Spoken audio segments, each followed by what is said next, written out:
আসসালামু আলাইকুম প্রিয় শুভাকাঙ্ক্ষীবৃন্দ।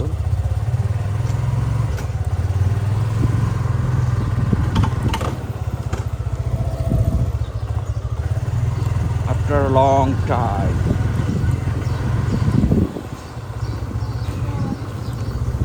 আমার ডেইলি ব্লগ থেকে সংগত কারণে কিছুটা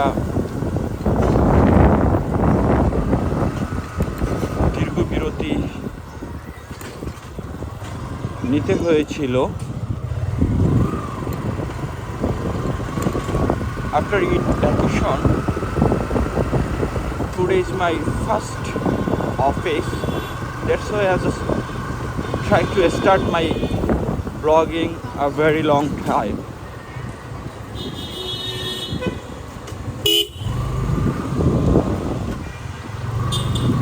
যেতে যেতে আপনাদেরকে এই শহরে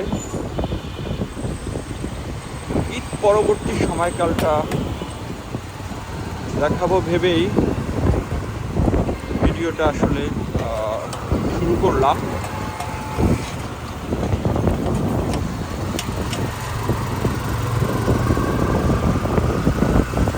আমার বাসা থেকে কমার্স কলেজের সামনের এই অংশটা প্রায়শই ফাঁকা থাকে।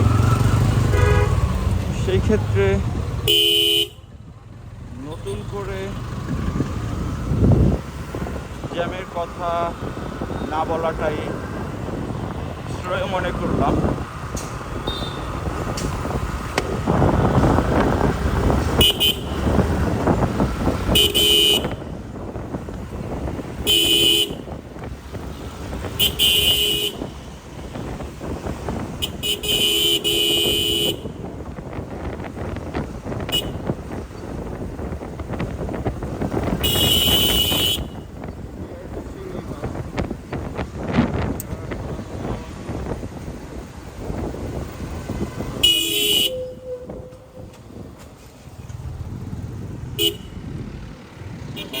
ডিউটি করে থাকে।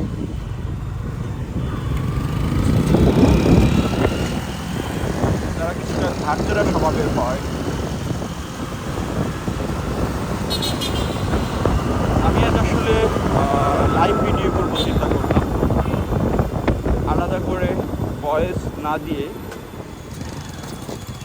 যেতে যেতে আপনাদের সাথে কথা বলবো। হয়তো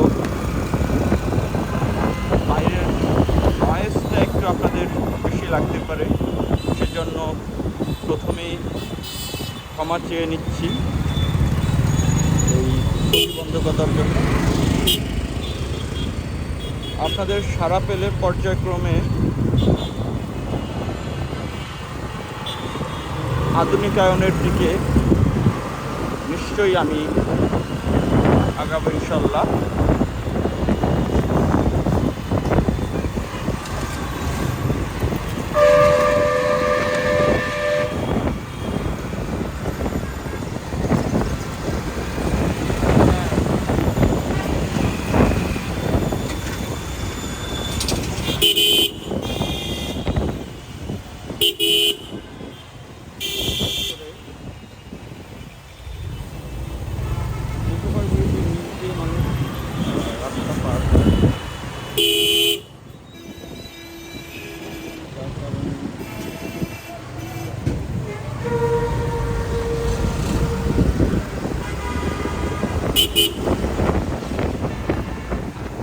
কিছুটা জ্যাম এখানে থাকে,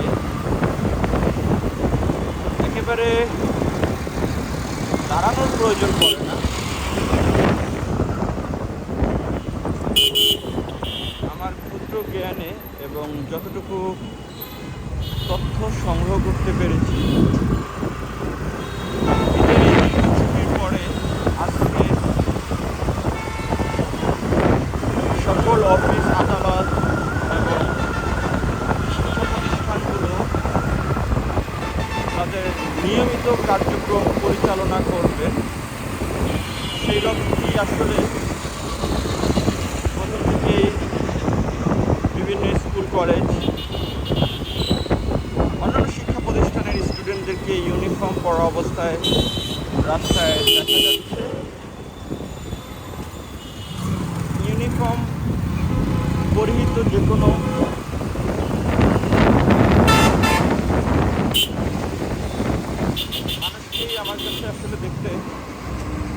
লাগে। অত্যন্ত দুঃখ ও পরিতাপের বিষয়, আমি যে স্কুল ও কলেজে পড়াশোনা করেছি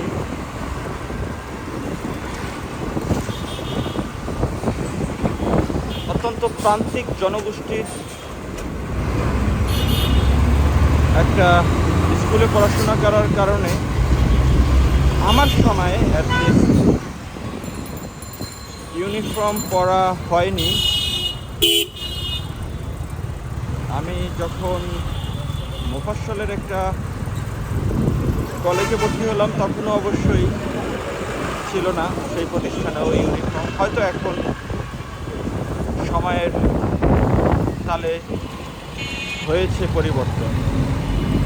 ডেল্টা মেডিকেল কলেজের পাশের এই বাজারটা প্রতিদিন সকালে বসে। আমাদের যাতায়াতে এটা কিছুটা প্রতিবন্ধকতা সৃষ্টি করে। তারপরে যেহেতু চারটা বাজার এখান থেকে অনেকটা দূরে, তাই হয়তো এই বাজারটা এখানে প্রতিদিন সকালে বসে এবং ভালোই জটলা বা ভিড় মনে হয়, যেটা কিনা হয়তো ভালোই হয়। সম্ভবত কারণেই নেই। দূরপাল্লার বাস আমি ময়লা কলেজের টেকনিক্যালের দিকে কিছুটা জ্যাম থাকতে পারে আশা করেছিলাম এই জ্যামটাতে, তবে আজকে সেই জ্যামটা আসলে দেখা যাচ্ছে না।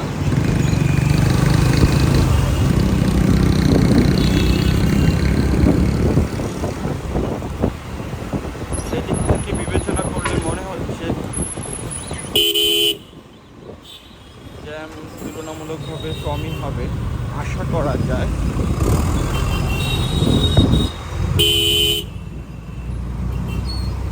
এখন বাকিটা আসলে দেখার পালা। আমাকে দাঁড়াতে হতো না যদি এই অটোগুলো ঠিক সিগনালে মোড়টাতে এসে না দাঁড়াতো। ওদেরকে বকাঝকা গালিগালাজ করতে করতে আমার শেষ।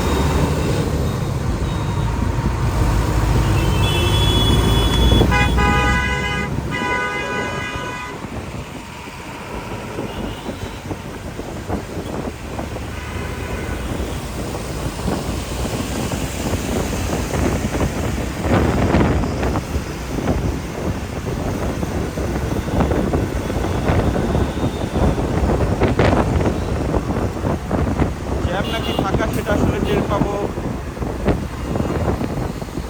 কল্যাণপুর থেকে।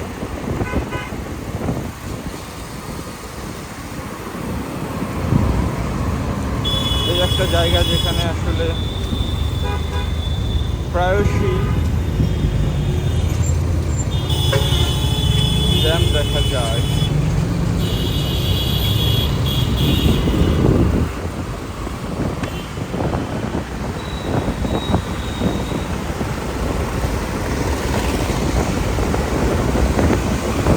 Basically, my office time started at 9 a.m. I just try to rest before after 9 a.m. You already know I live in Mirpur and my office located at Dhanmondi, Dhaka. Yes, this is the regular scenario of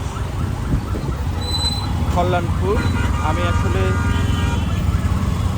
যেটা ভেবেছিলাম তাই, এখানে কিছুটা যানজট হট্টগোল থাকে। দূরপাল্লার বাসের কাউন্টারগুলো এখানে তাদের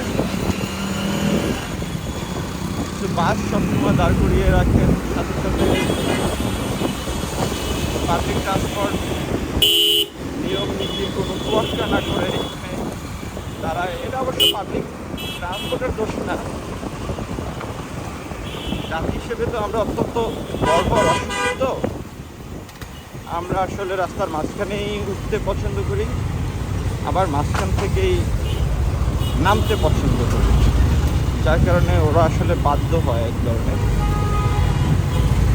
এখানে গাড়ির কিছুটা চাপ দেখা যাচ্ছে।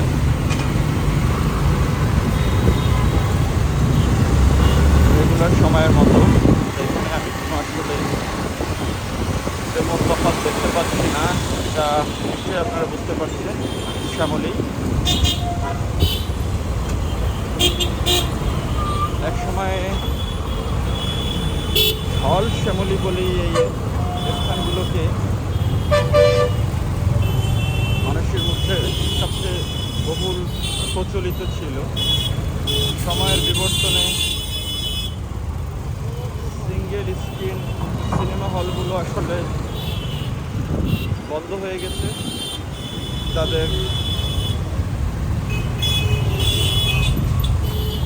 লক্ষ্যমাত্রার যে বিষয়বস্তু অর্থ উপার্জন, বাংলাদেশ চলচ্চিত্র দীর্ঘ এক যুগে সেই অবস্থান থেকে কিছুটা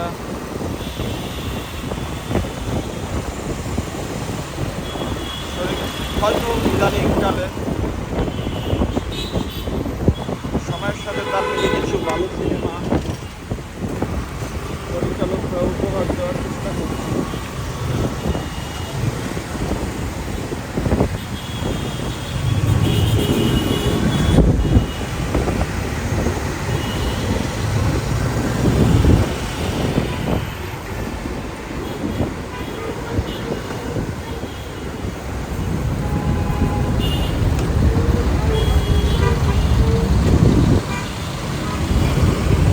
Near Medical College, JAM, as it is.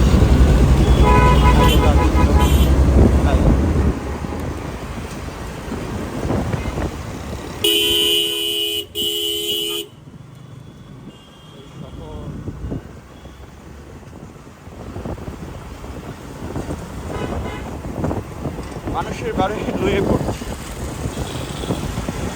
আমার ধারণা এই শহরে 4 কোটি মানুষের বসবাস। শুধু মিরপুরেই 1.5 থেকে 2 কোটি মানুষ বসবাস করে। তারপরেও তুলনামূলকভাবে একটু মিরপুরেই হাঁটা যায়, বসা যায়, গল্প করার মতো জায়গা, আড্ডা দেওয়ার মতো জায়গা আছে, যেটা ঢাকার অন্য স্থানে কিছুটা কম।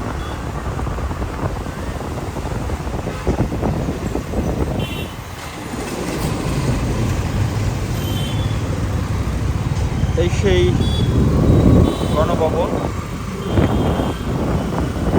কিন্তু অত্যন্ত পরিতাপ দুঃখের বিষয় যে গণভবনের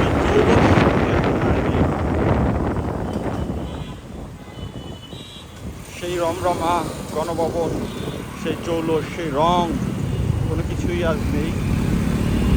পৃথিবী আসলে অত্যন্ত নিষ্ঠুর। দাম্ভিকতা পৃথিবী বেশিক্ষণ মেনে নেয় না। অহংকার, দাম্ভিকতায় মানুষ যখন নিজেকে ভুলে যেতে শুরু করে, সৃষ্টিকর্তা হয়তো তখন থেকেই আবার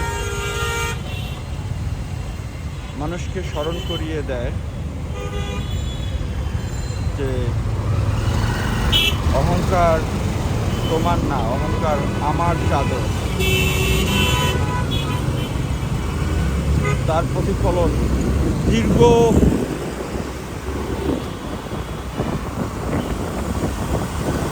16 বছর রাষ্ট্র ক্ষমতায় থাকা একটা দল আজ পরিচয়হীন দৃশ্য। এই রাস্তাটা একটু ভালো থাকে, কিছুটা স্পিড এখানে আসলে তোলা যায়। অনেকেই আজকে হয়তো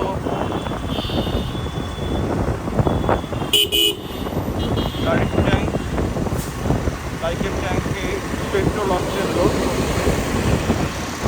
অ্যান্ড্রোস করছে। আমিও আসলে গিয়েছিলাম, যেহেতু পণ্য মালিক সহকারী ব্যবস্থাপক প্রশাসন হিসেবে, যেহেতু একটা বেসরকারি প্রতিষ্ঠানে কর্মরত আছি, স্বাভাবিকভাবেই সম্ভবত কারণে আমাকে একটু আগে গিয়ে বর্তমান প্রেক্ষাপট দেখা উচিত। কোথাও কোনো ধরনের প্যাকেজ আছে কি না সেটা খুঁজে বের করা আমারই দায়।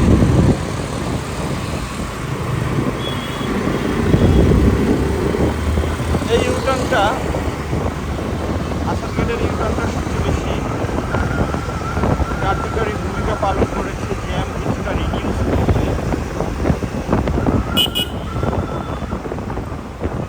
এইরকম কিছুটা বড় চওড়া রাস্তা থাকলে হয়তো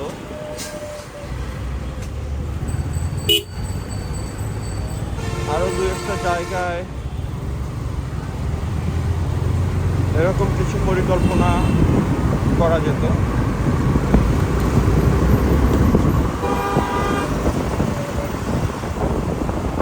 অনেস্টলি রিভিউ দিতে গেলে আজকে তুলনামূলকভাবে অন্য সকল সাপ্তাহিক এগুলোর মতো না, কিছুটা জ্যাম তো অবশ্যই কম।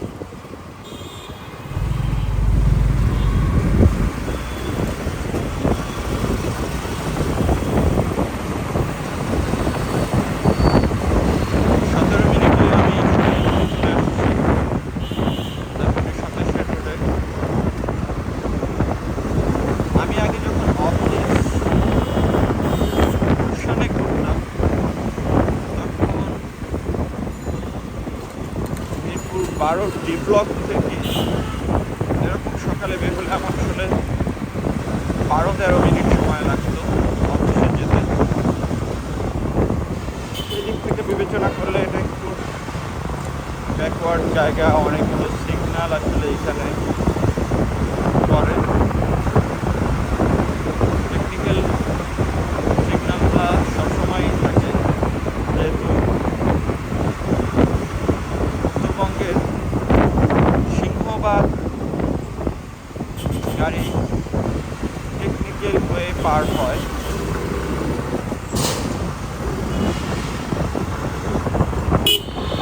আমি বেশিরভাগ সময় সাইড রোড ব্যবহার করি রাজনীতিতে ঢোকার পরে, কিন্তু আজকে যেহেতু রাস্তা ফাঁকা ভাবলাম সোজাই চলে যাই, তত একটা জ্যাম হবে বলে মনে হচ্ছে না। 7 মসজিদ রোড,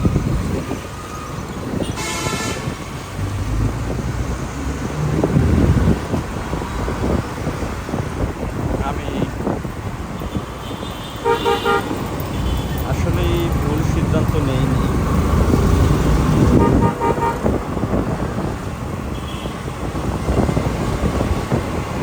খুব একটা জ্যামের ভিতরে পড়তে হবে বলে মনে হচ্ছে না। এই যে অটো, এই যে উল্টা দিকে যাচ্ছে অটোর আসলে দোষ না। প্যাসেঞ্জারগুলো যদি বলতো যে আমি উল্টো যাব না, তাহলে হয়তো বা ওরা এভাবে রং রোডে যাওয়ার সাহস সবসময় করতো না।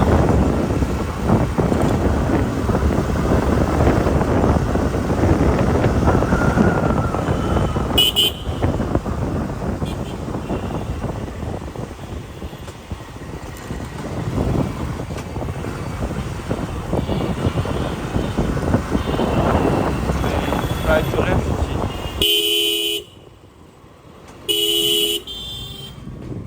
কিছুটা আহাম্মকের মতোই রাস্তার ঠিক ডান পাশ থেকেই লেগুনার মতো বাম পাশে যাওয়ার,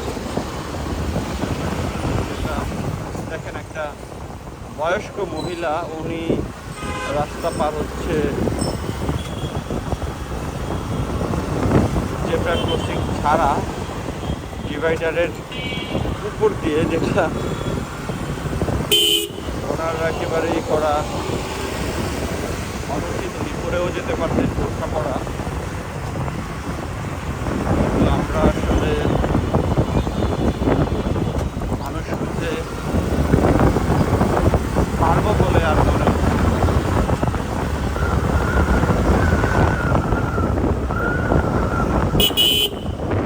রাস্তাটা ফাঁকাই পেলাম। সীমান্ত ব্যাংক একটা সাইনবোর্ড, জিগাতলা।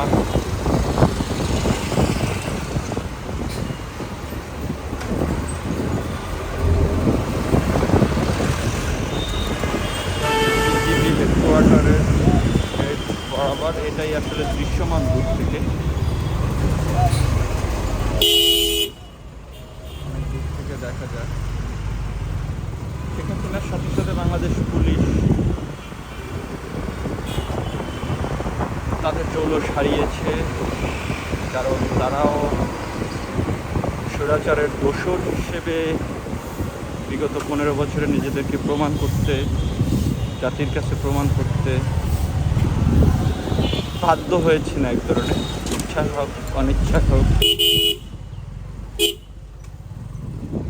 তারাও স্বৈরাচারের দোসর,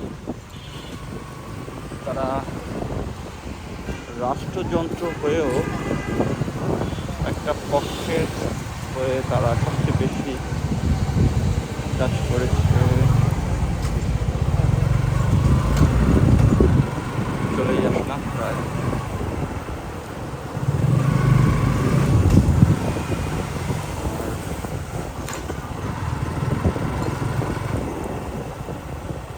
টাইম একটু দ্রুতই চলে আসছি। আমি আসলে বেসমেন্ট 2-তে পার্ক করব।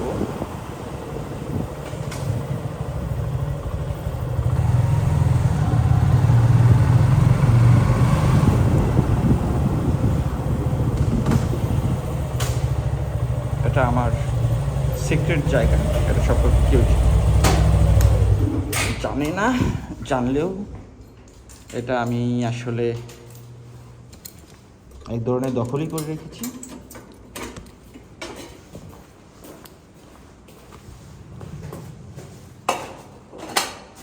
কারোর সাথে কোনো পারাপারি করা লাগে না।